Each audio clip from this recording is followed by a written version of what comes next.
मैं और आप लोग जानते हैं कि हर इंसिडेंट के पीछे कोई ना कोई वजह होती है। हर लड़ाई के पीछे कोई ना कोई पीछे एक पहली बात होती है जिसकी वजह से वो लड़ाई शुरू होती है। हम आम रूटीन के अंदर अपने दरमियान भी देखते हैं कि पहला इंसिडेंट या पहली कोई चीज होती है जिसके बाद जो है देखते ही देखते लड़ाई बढ़ जाती है।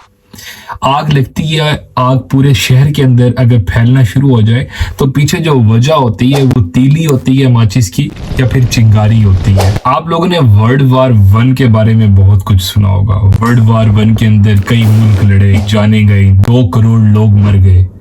लेकिन क्या आप लोगों ने कभी ये जानने की कोशिश की है या आप लोगों को ये पता है कि पीछे वो एक चिंगारी या इंसिडेंट क्या था जिसकी वजह से वर्ल्ड वार 1 का आगाज हुआ? पीछे चाहे नफरतें दो इंसानों के दरमियान मौजूद हों, लेकिन वो पहली बात जरूर आती है जिसकी वजह से लड़ाई का आगाज होता है। उन मुल्कों के दरमियान जिनके अंदर वर्ल्ड वार 1 हुई थी, नफरत चाहे मौजूद थी, लेकिन पहला इंसिडेंट हुआ था जिसकी वजह से वर्ल्ड वार 1 का आगाज हुआ था, जिसे कहते हैं the assassination of Austro Hungary empire, Franz Ferdinand. 1914, a Serbian nationalist shoots dead the Austrian heirs to the throne. This is the spark. कहानी शुरू होती है 28 जून 1914 को, जब सड़क किनारे एक स्कूल में पढ़ने वाला बच्चा गोली मारकर ऑस्ट्रियो हंगरी एम्पायर के प्रिंस फ्रांस फर्डिनेंड का कत्ल कर देता है। जिसके बाद वर्ल्ड वार 1 जंग अजीम अव्वल का आगाज होता है और उसके बाद कई मुल्क जो आपस में और एम्पायर्स आपस में लड़ पड़ते हैं और इसके बाद कई एम्पायर्स का खात्मा हो जाता है और तकरीबन 2 करोड़ से ज्यादा लोगों की जान जाती है। 28 जून 1914 से पहले तक वर्ल्ड का जो नक्शा था वो कुछ इस तरह से मौजूद था। तुर्की जो आज का तुर्की है वो ओटोमन एम्पायर हुआ करता था और ऑस्ट्रिया और हंगरी का जो मुल्क है ये ऑस्ट्रियो हंगरी एम्पायर होता था और ये बहुत बड़ा होता था। और इनके दरमियान कुछ बाल्कान कंट्रीज आते हैं जो आज आजाद है। ये उस टाइम पे आजाद नहीं थे। तकरीबन 11 बाल्कान कंट्रीज हैं और इनको बाल्कान कंट्रीज इसलिए कहा जाता है कि ये बाल्कान माउंटेन्स की वजह से मशहूर है और बाल्कान माउंटेन्स की वजह से इनको बाल्कान कंट्रीज कहा जाता है, जिसके अंदर तकरीबन 11 मुल्क जैसे कि ग्रीस हो गया, Bosnia, Bulgaria, Serbia, Romania, Greece, Albania countries मजीद और कंट्रीज आते हैं। तकरीबन टोटल 11 हैं ये। 1878 जब रशियन एम्पायर जो आज का रशिया है वो कल बहुत बड़ा हुआ करता था और एम्पायर होता था। रशियन एम्पायर की लड़ाई होती है ओटोमन एम्पायर के साथ और रशियन एम्पायर मदद करता है इन 11 बाल्कान कंट्रीज की कि वो ओटोमन एम्पायर से अलग हो जाएं। अब ये जो जंग है ये बड़े मजेदार तरीके से खत्म होती है। एक ट्रीटी साइन होती है 1878 के अंदर। इस ट्रीटी को ट्रीटी ऑफ बर्लिन कहा गया था।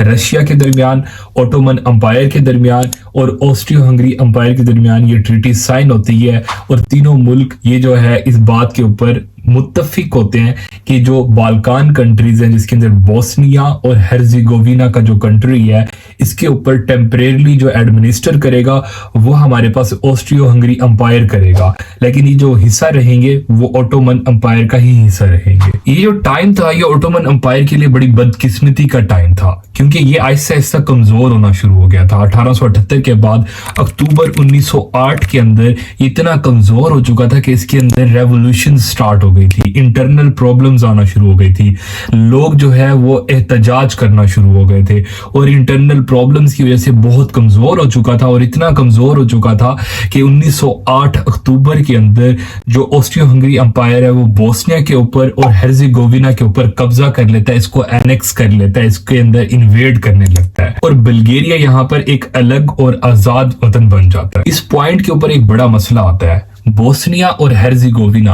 ये 400 साल से ओटोमन एम्पायर का हिस्सा रहे थे।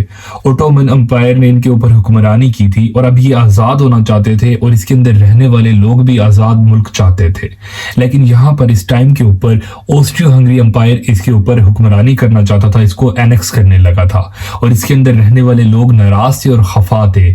कुछ यंग स्टूडेंट्स का रेवोल्यूशनरी ग्रुप उभरता है और सर्बिया भी इसकी मदद करने लगता है और ये नारा लगाते हैं यंग बोस्निया का, एक नए मुल्क का, ये अपना आजाद मुल्क बनाना चाहते थे। तो दोस्तों उस टाइम के ऊपर बोस्निया हेर्जेगोविना और सर्बिया ये तीनों मुल्क मिल जाते हैं और ये अपनी एक अलग रियासत कायम करने के लिए कोशिश करने लगते हैं। इसके अंदर रहने वाले लोग एक अलग और एक आज़ाद रियासत चाहते थे और ये अपने आप को सलाविया कहकर पुकारा करते थे। ये यूगोस्लाविया का नारा लगाने लगे थे और ये साउथ स्लाविया बनाने लगे थे, एक अलग रियासत जिसके अंदर जो है ये अलग रह सके। दोस्तों दिन आता है 28 जून 1914 का, सुबह के 10 बज रहे हैं और आर्च ड्यूक फ्रांज फर्डिनेंड अपनी बीवी सोफी को लेते हैं और ऑस्ट्रियो हंगरी अंपायर से निकलते हैं बोस्निया के सफर के लिए। ये बोस्निया पहुंचते हैं और उनको ये लगने लगता है कि जैसे हम बोस्निया के भी प्रिंस हैं, हमने इसको एनेक्स कर लिया है तो बोस्निया के अंदर हम जो है आज़ाद घूम सकते हैं और गाड़ी के अंदर बगैर किसी गार्ड्स के घूम सकते हैं, बगैर किसी सिक्योरिटी के घूम सकते हैं। लेकिन यहाँ पर यंग रेवोल्यूशनरी ग्रुप मौजूद था जिसने यंग बोस्निया का नारा लगाया था और इसको बॉस कर रहे थे यंग स्लाविया, यंग स्टूडेंट्स। और ये जो है बहुत ज्यादा गुस्से में थे और ये जो है ऑस्ट्रियो हंगरी अंपायर को मारने पर तुले हुए थे। अब इनमें से कुछ लोग फ्रांज फर्डिनेंड के कत्ल का इरादा बना रहते हैं। इसकी सरबराही कर रहा था सर्बिनोविक नाम का एक लड़का। सर्बिनोविक 10 लड़कों को, लोंडे लपाटों को अपने साथ लेता है और वो जो है इस गाड़ी के पीछे हो लेता है। गाड़ी के करीब जाकर ये क्या करते हैं, सर्बिनोविक जनाब एक बम लेते हैं और दस्ती बम को उस गाड़ी के ऊपर उछाल देते हैं। गाड़ी के ऊपर बम जो है जाकर लगता है और बाउंस होकर पीछे जा गिरता है। ये अपनी गाड़ी को प्रिंस लेकर भाग निकलता है वहां से अपनी बीवी को साथ, और पीछे जो लोग होते हैं वो जख्मी हो जाते हैं जो सड़क किनारे कुछ ठहरे होते हैं। इसके बाद ऑस्ट्रियो हंगरी अंपायर के प्रिंस फ्रांज फर्डिनेंड जाकर शिकायत करते हैं बोस्निया के मेयर से कि भाई ये कैसा वेलकम किया तुमने, हमारा बहुत ही वार्म था, बम से ही वेलकम कर दिया हमारा, ये तो बहुत ही वार्म हो गया। खैर उसके बाद जो है जो लोग हॉस्पिटल में जाते हैं, 20 लोग जख्मी होते हैं इस बम की वजह से, पीछे जो सड़क किनारे ठहरे होते हैं उनको पूछने के लिए और बोस्निया के लोगों को अपनी अच्छाई दिखाने के लिए ये ऑस्ट्रियो हंगरी अंपायर के प्रिंस फ्रांज फर्डिनेंड उस हॉस्पिटल की तरफ रवाना हो लेते हैं। ये रास्ते में सड़क भूल जाते हैं और ये एक गली के अंदर जा फंसते हैं। वहां पर 19 साल का एक लड़का जो है इनको देख लेता है और जिसका नाम होता है गोविरिलो प्रिंसिप। ये वहां से अपनी बंदूक निकालता है और सामने जो है शूट कर देता है। इस पॉइंट के ऊपर आर्च ड्यूक फ्रांज फर्डिनेंड का असैसिनेशन हो चुका था। आर्च ड्यूक फ्रांज फर्डिनेंड कत्ल हो चुके थे। प्रिंसिप को कुछ देर के अंदर पकड़ लिया जाता है लेकिन इसकी उम्र क्योंकि कम होती है और इसको जो है 20 साल की सजा सुनाई जाती है, कैद बामुशक्कत। इसको फांसी की सजा इसलिए नहीं दी जाती क्योंकि इसकी जो उम्र थी वो 20 साल से कम थी। ये असैसिनेशन वो चिंगारी थी जो इसके बाद आग लगाने वाली थी। ऑस्ट्रियो हंगरी अंपायर का राजा जो बहुत गुस्से में आ जाता है और वो जंग छेड़ देता है सर्बिया के खिलाफ और वो सर्बिया के ऊपर अब कब्जा करने लगता है और उसके अंदर इन्वेड करने लगता है। वो हेर्जेगोविना और बोस्निया के ऊपर पहले ही एनेक्स कर चुका था, पहले उसको इन्वेड कर चुका था। अब क्योंकि सर्बिया हेर्जेगोविना और बोस्निया की मदद कर रहा था, वो सर्बिया के ऊपर भी कब्जा करने लगता है। जब रशिया को यह बात पता चलती है तो वो सर्बिया की मदद करने लगता है। लेट मी टेल यू कि रशिया सर्बिया की मदद क्यों कर रहा था। रशिया सर्बिया की मदद इसलिए कर रहा था क्योंकि सर्बिया के अंदर रहने वाले स्लाविक नेशन रशिया के अंदर भी मौजूद थे और ये तादाद जो है वहां पर बहुत ज्यादा प्रोटेस्ट कर रही थी, बहुत ज्यादा एहतजाज कर रही थी। तो रशिया को मजबूरन सर्बिया की मदद करना पड़ी और इसके बाद क्या होता है कि रशिया ऑस्ट्रियो हंगरी अंपायर के खिलाफ जंग छेड़ देता है। दोस्तों यहाँ पर बड़ी मजे की चीज होती है, रशिया के साथ आ मिलता है फ्रांस और ऑस्ट्रियो हंगरी अंपायर के साथ आ मिलता है जर्मनी, और यहाँ पर ऑटोमन अंपायर जो है वो चूज करता है मिलना ऑस्ट्रियो हंगरी अंपायर के साथ। अब यहाँ पर बड़ी मजे की चीज अगर आप लोग समझने की कोशिश करें तो ऑस्ट्रियो हंगरी अंपायर ने ही कब्जा किया था बाल्कान कंट्रीज के ऊपर, और बाल्कान कंट्रीज जो है वो 1918 से पहले जो है वो ऑटोमन अंपायर का 400 साल से हिस्सा हुआ करते थे। उसने इस चीज को नहीं देखा, उसने इस चीज को देखा कि 1878 के अंदर रशिया के साथ इसकी जंग हुई थी और इसने सर्बिया की मदद की थी, तो वो हो जाता है ऑस्ट्रियो हंगरी अंपायर के साथ।